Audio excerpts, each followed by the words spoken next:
you're back to. Come on, you guys are gonna break. I'm with 1% of a chance of a draft. Let's go. You're at 30. Well, how old are you? I am 36. 38. 38. And I think there's a 1% chance. Well- Less than a 1% chance Well- America would go to a draft. Well, typically the draft, if you're not, Well, I can't be drafted. well, let's say once you turn 27, technically you're not supposed to. No, I'm not talking. I'm just saying I don't think there's going to be a draft. Oh, you're talking. I'm saying there's a 1% chance that there'll be a draft. Well, If that. I mean, there's been a America just lot don't more. fight like There's that. been a well, so the reason I'm saying there's a higher chance of there being a draft soon is simply put, you have the military's been doing a lot of things that a lot of people have been saying is controversial, to say the least, with their advertising for the military and their recruiting for the military. Their recruiting numbers are at nearly basically an all-time low right now, and it has been for the past few years, ever since Biden got into office. Do you Really think since that's COVID. probably why? Yes, because our numbers are down in the military across the board right now. And granted, there are certain people that have been coming to America that are not born here, but are joining the military so they can become naturalized faster and actually finish the process. In fact, one of my soldiers, he's from India. He moved here about 2019, I believe. And he said when he first got here, he was working through getting his citizenship. And when he first got here in 2019, maybe it was 2018, either way, 2018, 2019, he was going through the process and he was getting his paperwork done, he was having his interviews, doing all the stuff he needs to do. Once COVID started, it stopped for a bit, but then it slowly he started going through it all. And then after Biden got elected in office, it was a stone cold boom. No, we're not doing this anymore. You're gonna have to hold on. And it was So when stuck, Biden he was stuck in got into indefinite. office. He was stuck in indefinite status on his citizenship, and he was afraid that eventually his time to legally be here was going to expire, so he joined the military. So that way he could get it through the military and get it to finish. Yeah. So because the military has to, if you're coming from overseas, the military has to finish your background check. So when Biden took over, he stopped a lot of immigration paperwork from happening. Legal immigration, yes. Legal. Legal, yes. But pushed for more illegal. It's not that he pushed for more illegal, it's just that he stopped putting up a fight against them from getting So he allowed more. Yes, and it goes. And if you want me to go into it, if you want me to go into my conspiracy theory, quote unquote, I can talk about Afghanistan if you want. Oh, we like Because conspiracy theories. So during. I'll put this on after you retire. Okay, no, you can put it on right now. It doesn't matter. I get out next week anyways. Either way, so. Unless there's a draft and you're 30% chance. I mean, I always had shoulder surgery. Either way. Well, so, maybe not. Anyways, so Afghanistan. So, do you know why we went to Afghanistan in the first place? Do you know why we were in the For Middle money? East? So, okay, well, that's a good start. But so we initially went to Iraq and Iran after 9/11 happened in 2001. We went to Iraq and Iran because we were told by Bush that they hated our freedom. We had to go over there and fight them. Bush led us into the Iraq War. So you're saying they liked us? They liked us. Is that what you're saying? Let me just fast forward a little bit. So you don't go to Afghanistan if you want oil, and that was what people always said for years and years. The reason we were really in Iraq and Iran was because we want oil for the United States. You don't go to Afghanistan for oil because there's not hardly any oil there. But 94% from after we got to Afghanistan, 94% of all the opium plants that were grown in the world were grown in Afghanistan. Opium Yes. plants. Yes. Well, And not opium plants. The plants used to make opium. 94% of it was all produced. And what crafted. year was that? This was we got to Afghanistan. I think it was 2007 or something. And we were there there. was a big boom in like 2008 to 2010 of opiates, wasn't there? Yeah, somewhere 2008, 2009, right around there, it started popping off. And now United it's even States. way worse now. Well, now it's because of fentanyl, but that actually ties into this. So in 2021, later in 2021, Biden. So Trump, whenever it was 2019, he started talking to all the military leaders about how we're going to start getting out of Afghanistan. We literally don't need to be there anymore. 2020 happened, a lot of things shut down, a lot of things slowed down to a crawl because of pandemic stuff and everything else. Well, then the election happened, Trump got elected out, Biden started being our president. Later in 2021, we ended up leaving Afghanistan. How do you think that was executed? Pretty good for you? You saw the video of the people jumping on the plane, right? No, what happened? So the landing gear. So whenever you have a plane coming down, they drop their landing gear so that way the plane doesn't just belly dive into the ground. You know, so that way its wheels actually land. There are photos and videos of people clinging to when we were leaving Afghanistan. We all left and just out of nowhere, boom, we were all gone, and that's not how you do it. And all of a sudden, the Taliban immediately came back and they started killing people, murdering people in the street, shooting people, taking over the entire country. Yeah, I do remember that. And there's photos and videos you can still find online to this day that show people that were clinging to the landing gear on the plane as it was taking off to leave Afghanistan, and the people were literally falling from thousands of feet up, ultimately to their demise, because they knew that if they stayed in Afghanistan, they were definitely going to die. Yeah, but if they could hold regardless, on, they're dead. but if they could hold on to landing gear for 9 hours, then they have a chance to live. Well, what if the landing gear went back in and they went in with it, and then they're safe? Well, I mean, unless it crushes you in the process. By the way, they knew that if they stayed in Afghanistan, they were going to die. Yeah. So, it always comes back to Nazi Germany. Think back to World War II, whenever Hitler and his regime first started taking over all of Germany and all of Poland. Have you ever seen the movie Schindler's List? No. So Schindler's List, I'm not going to talk about all the movie because it's incredibly depressing, but basically the start of the movie is what was happening to the Jews in Germany and Poland when, as soon as Hitler started becoming the military leader. And it shows them just being shot in the street. They were throwing over bed frames and seeing people strapped to it because they were trying to hide and shooting the bed frames and stuff like that. It was awful. Imagine that, but in 2021 Afghanistan. That was basically what was happening with the Taliban. Yeah. So whenever we pulled out of Afghanistan, I was put on active duty orders for Operation Allies Welcome, OAW as we called it. And basically about 100,000 people from Afghanistan came to the United States because they were refugees. Because if they stayed in Afghanistan, because they were not That's all? Huh? It's about 100,000 that came here. But 100,000. I thought you said 1,000. Oh no, 100,000. Oh. They went across, I think, 9 different military bases in the United States. Which makes sense. They should be able, Yeah, because they were not part of the Taliban. They were people that were just living in Afghanistan. They happened to be there when the Taliban took over, and I completely understand. Bring them over where we left. Come on back. We'll help you out. They were put through interview after interview, after background check after background check. Some people were found having ties with the Taliban. They were immediately sent back. It's like, yeah, okay, you did this. You were friendly with them one time. You're going back. Oh, your son don't want to be here anymore. Okay, you have to go back. Oh. You decided to try to beat the women because in Afghanistan it's much more likely for women to get harassed and assaulted because it's not really a crime over there. Boom, you're going back because it's America. Yeah. Learn the rules here, learn the laws here. And so they did that for them, but not anybody else. And anybody else has a point. That's coming over the borders. Well, so let me finish what I'm yeah, my bad. So no, you're fine. So to finish off with all this, so while all this is going on, I'm just thinking to myself, why exactly did we leave in this way? And after a while, I thought to myself, well, now we're having a bunch of refugees, a lot of illegal immigrants coming across the border, the southern border, and a lot of them are carrying fentanyl. And so fentanyl is much cheaper, much easier to produce, and is way more potent than opium. So we don't need opium plants anymore, or we don't need opium anymore. We don't need to have a way to produce and craft opium from the 94% in the worldwide resources that's coming from Afghanistan. So we just pull out of Afghanistan. We pull out in such a horrible way that we can come up with 1,000 different excuses to go back if we need to later down the road. That's just my thought. That's just my thought. Makes sense.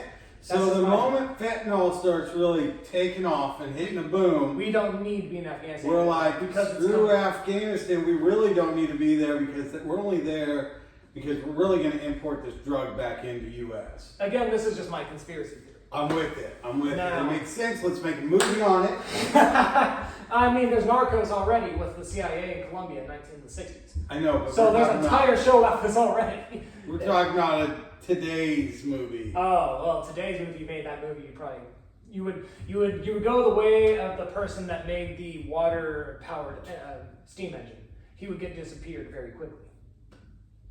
The water-powered steam engine? Well, not steam engine, just and motor. Someone made I heard about that. What happened to that? The guy made a hydro-powered motor completely running by water. I believe that's correct. and he went to file a patent for it, and supposedly feds show up at his front door, and he's never been heard or seen from again. Nice. So what happened to this invention? Huh? So nobody can reproduce this? No, people can reproduce it. They just have to figure out exactly what he did. No one has any plans to because typically when you get disappeared by the feds, typically all of your personal belongings are taken, and either there's burned or buried or So there's there's collected. no evidence of this guy. No evidence of the guy ever existed. What was his name? I don't recall his name. I don't know. I know you can look it up online. I just Well, you don't know recall. why we can't? Because he was disappeared. Well, you can find information from people like 4chan and stuff like that. And this wasn't like the Rapture where he disappeared. Well, if it were the Rapture, he was the only one that disappeared. We'd all in trouble. Let's be real. All the stuff I'm talking about literally doesn't matter Yeah. if the Rapture happened. Okay, True. let's be honest. That is true. That is true. Yeah, but Yeah, that's crazy. I didn't think about that. So the opioids, and that is because about 2020, a lot more people started dying from the fentanyl, and it got worse. And nowadays, if you buy drugs from some random person on the street or whatever, like hey, can I get something for like $20 or they'll hand you something? There's a chance that it's gonna be laced with fentanyl and you're gonna die. Like Narcan has shot up in crazy amounts, the amount that it's being distributed all across the United States and sold all across the United States. Because at this point in time, if you're taking drugs from basically anyone that sells it to you, legal or illegal, well, mostly illegal, but there's a couple legal cases where it's happened, where you could legitimately have a chance of dying from a fentanyl overdose. Oh, It's yeah. incredibly potent. It It's takes really a high. tiny Yeah. bit to just knock Well, there's you a out. lot of people that they're dying because it's in the drugs. Yes. And the recreational drugs that people use in that, like, or back in the 70s, it didn't matter if you had coke, weed, any of that stuff. It's pure. And in This 2020, stuff, it's not. in 2020, if you recall, that was when George Floyd died. Fun fact: I moved to Minneapolis, 4 blocks away from where he died, the day after he died. No, I am man. dead serious. I'm not saying this Wow. for content. I am 100% dead serious. I Wow. lived over off of 11th Avenue in Minneapolis. What was that like?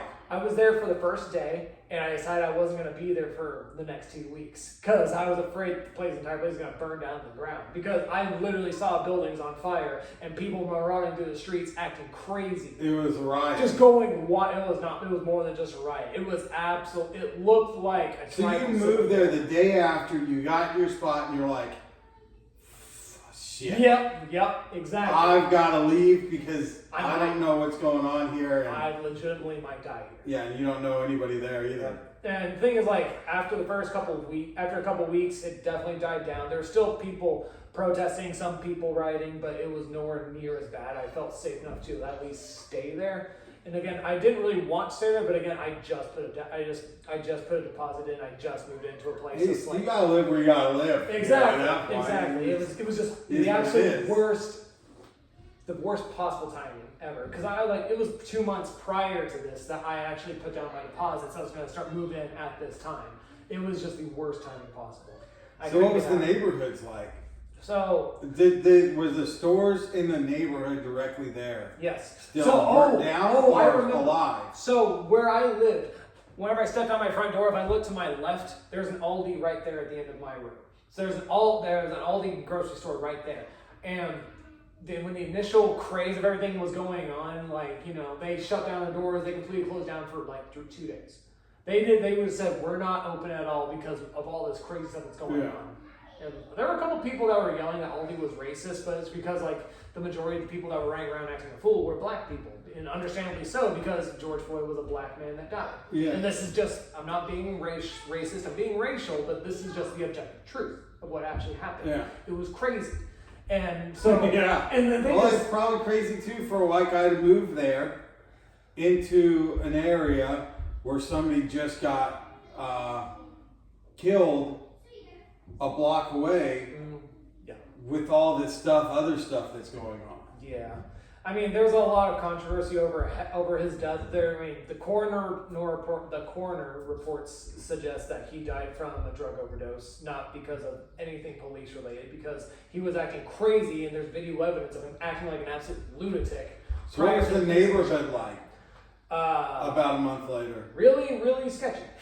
Really sketchy. I mean, the place I lived, I heard from multiple people that lived on the same road as I did, because I talked to people every now and then. There's from the same road they lived on, there were people that said, oh yeah, in this neighborhood, people get carjacked like once a week. I'm like, what? Are you kidding me? I moved here? It seemed like such a nice area. Like, It is, people get sometimes carjacked. it seems nice. It was not, it wasn't too bad, was it? No, I mean, for me, I was fine. I never had anything. There were a couple times. So I worked as a truck driver for a while I was living there for Cisco. And so I would have to start super early because generally truckers just start driving really early in the morning. Like I would typically clock in at about 4 o'clock or so in the morning. And there were some times when I'd be driving down the road and I'd just leave my house. And I'd still be in Minneapolis for the first 3 or 4 minutes before I got onto the interstate to go to the actual place where the trucks were at.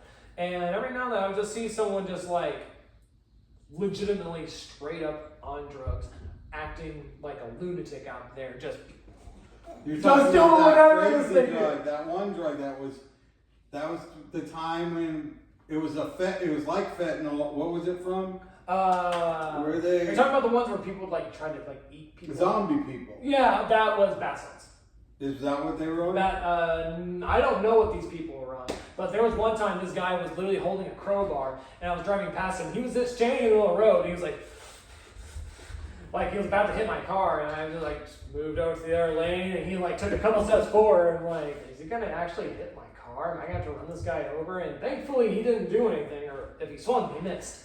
Yeah. Either way, but it was bad. It was bad. Sounds like a great area, great Yeah. time. I mean, the Twin Cities are. Minnesota's fun though.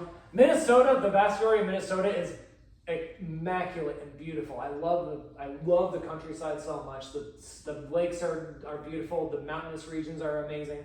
The state is just run so horribly bad, but I've never seen a state in which the governor is so universally disliked by literally everybody and somehow still wins the vote by like 65 to 35 every single election. I don't get it. I don't know why people vote for Governor Walz there. He's horrible at his job. Nobody likes him, but everyone's like, he's got a D by his name, so you have to vote for him because he's a Democrat. Yeah. It's like, oh my gosh, this is why so many places are in such rough shape. If I were a member of Congress, if I were a member of the House of Representatives or a senator, you know the first thing I would do is introduce a bill. It is unconstitutional. It is not unconstitutional. It is illegal or find a way to make it impossible to designate who is part of which party on party ballots. Simple as that. Like you can't say you're a Republican or independent or Democrat. You can't have these people in their red names or blue you names. vote for Just you a see white their piece of policy. a white piece of paper with black name with the names in black ink. It doesn't say what party they're in because you're not supposed to be voting for the party. You're supposed to be voting for the person that represents what you believe the most. Yeah. That's what you're supposed In to do. every single thing, there's like city, state, all these other things. Stuff, yeah. The people those are where all the laws really matter. Exactly. And the thing is, Oh, thanks. I would say about 85% of all people in the United States vote for whatever party they're affiliated with because they're going to vote for the person that is in the party that they're representing. I'm gonna do you after I finish. Okay, thank you. Yeah, you do a good job. Thank you, Sally. Yeah, that would be that's one of the worst things, but that's a whole different topic for a whole other day. Yeah, that's that's not what we're that's talking about. that's down the road. Yeah. Yeah, that's wild time, man. Yeah. Sorry, I didn't mean to go all conspiracy theory. That's a wild last time, minute, but I dude. was just like, you know what? This seems like a good time to just fit this in. You can do his shoulders now. Oh yeah, cool. I need a massage really back on mine. Yeah. Ow, man. it's too hard. Ow. What were you saying? Oh,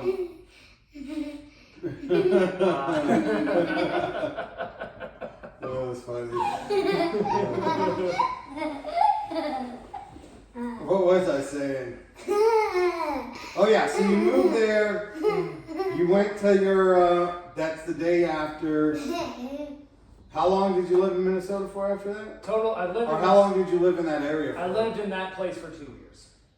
So you could have moved at any point, but you stayed. It was kind of annoying because once I moved there, after the initial first 2 So weeks. it's not it was really as scary. bad as you know. No. Well, like- it just you moved in well, at this is the a thing. traumatic time, so there's a big difference. Yeah, that's the thing is like the whole time I lived there, I never really felt safe. Like here in Oklahoma, I feel completely safe. Like I feel like nothing's ever gonna happen to me there. Well, yeah, There are things, you there are live bad in- things that you live happen. in the country. Huh? You live in the country. I live just outside the city. What are you talking about? Or do you? Yeah. I'm thinking. Yeah, we don't live in Stratford anymore. We live in Oh yeah, you're right. Never mind. Yeah. I like this city. It's like we're always gonna be in an adventure. Like we're always going somewhere. should probably reset this. It's going